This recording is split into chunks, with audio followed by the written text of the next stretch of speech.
పాలకూరతో ఆలుగడ్డ ఫ్రై ఎప్పుడన్నా చేశారా? చేయకపోతే ఒకసారి ఇలా ట్రై చేయండి. టేస్ట్ చాలా బాగుంటుంది. చపాతీలోకైనా వేడి వేడి రైస్లోకైనా అద్దరిపోయే కాంబినేషన్ అని చెప్పొచ్చు. ప్రాసెస్లోకి వెళ్ళిపోదాం, వచ్చేయండి.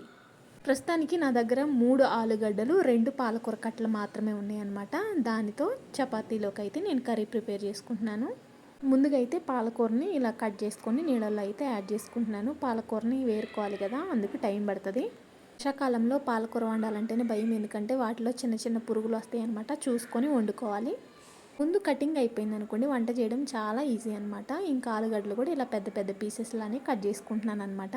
ఆలుగడ్డలు కట్ చేసుకోవటం అయిపోయిన తర్వాత ఉల్లిపాయ ముక్కలు కూడా కట్ చేసుకుంటున్నాను. నేను వీటిలో పచ్చిమిరపకాయలు వేయట్లేదు, ఎండుమిర్చి చేస్తున్నాను అనమాట. ఎండు కారంతో చేస్తున్నాను. కారంతో కూడా చేసుకోవచ్చు, అప్పుడు పచ్చిమిరపకాయలు ఎక్కువ వేసుకొని టేస్ట్ బాగుంటుంది అనమాట. గడ్డలు కూడా కట్ చేయటం అయిపోయింది. ఇంకా స్టవ్ వెలిగించుకొని బాండీ అయితే పెట్టుకున్నాను అనమాట. ఈ పాలకూర ఆలుగడ్డ ఫ్రై చేయడానికి మందంగా ఉన్న బాండీ అయితే బాగుంటుంది. బాండీ వేడైంది, దానిలో ఆయిల్ యాడ్ చేసుకొని పచ్చిశనగపప్పు, ఆవాలు, జీలకర్ర వేసుకున్నాను అనమాట. అవి కొద్దిగా వేగుతూ ఉండగానే ఎండుమిర్చి కూడా యాడ్ చేసుకున్నాను. ఇవన్నీ వేసుకొని మంచిగా ఫ్రై చేసుకోవాలన్నమాట. అలాగే ఉల్లిపాయ ముక్కలు, అలాగే ఎండుమిర్చి, దంచిన వెల్లుల్లిపాయలు మాత్రం మస్ట్ అనమాట. ఎక్కువ వేసుకొని టేస్ట్ బాగుంటుంది. వెల్లుల్లి కాంబినేషన్ చాలా బాగుంటుంది అనమాట. అందుకని వెల్లుల్లి ఎక్కువ యాడ్ చేసుకోండి. ఇంకా దానిలోనే పసుపు, మనం ముందు కట్ చేసి పెట్టుకున్న ఆలుగడ్డలు వేసుకోవాలి. పాలకూర ముందు యాడ్ చేసుకోకూడదు, పాలకూర ఎక్కువ కుక్ అవ్వకూడదు అనమాట. ఆలుగడ్డలు కూడా కొంచెం మగ్గుతూ ఉండాలి. హైలోనే పెట్టుకున్నాను. ఇంక ఈ లోపల కారం పొడి కోసం అనేసి ప్రిపేర్ చేస్తున్నాను. ఒక మిక్సీ జార్లో ఎండుమిరపకాయలు, వెల్లుల్లి, అలాగే ఎండు కొబ్బరి వేసి మిక్సీ పట్టుకుంటున్నాను అనమాట.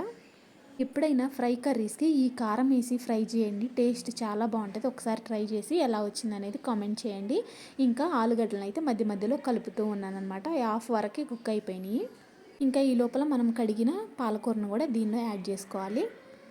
పాలకూర యాడ్ చేసుకొని స్టవ్ మాత్రం హైలోనే పెట్టుకోవాలన్నమాట. హైలో పెట్టుకొని మంచిగా పాలకూరని ఫ్రై చేసుకోవాలి. చూసారా, ఆయిల్ అంతా పైకి వచ్చే వరకే ఫ్రై చేసుకోవాలి.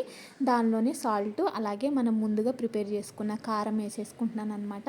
మన స్పైసీకి తగ్గట్టుగా కారం యాడ్ చేసుకొని మంచిగా కలుపుకోవాలి. దీనిలో పచ్చిమిర్చి కారం కూడా వేసుకోవచ్చు, కాకపోతే నాకు ఈ కారంతో తినాలనిపించింది, అందుకనేసి కారం యాడ్ చేసుకుంటున్నాను. ఒక 10 నిమిషాలు దీన్ని అలా వదిలేసేయాలన్నమాట. ఇలా తిప్పుకుంటూ మగ్గనియాలి. చూసారా ఎంత పర్ఫెక్ట్గా పాలకూర ఆలుగడ్డ ఫ్రై రెడీ అయిందో.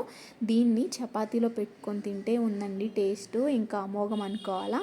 ఇంకా వేడి వేడి రైస్లో కూడా చాలా బాగుంటుంది. ఒకసారి తప్పకుండా ట్రై చేయండి. ట్రై చేసి మీకు టేస్ట్ ఎలా వచ్చిందనేసి అయితే కామెంట్ చేయండి. వీడియో నచ్చితే లైక్ చేయండి, షేర్ చేయండి, సబ్స్క్రైబ్ చేసుకోండి.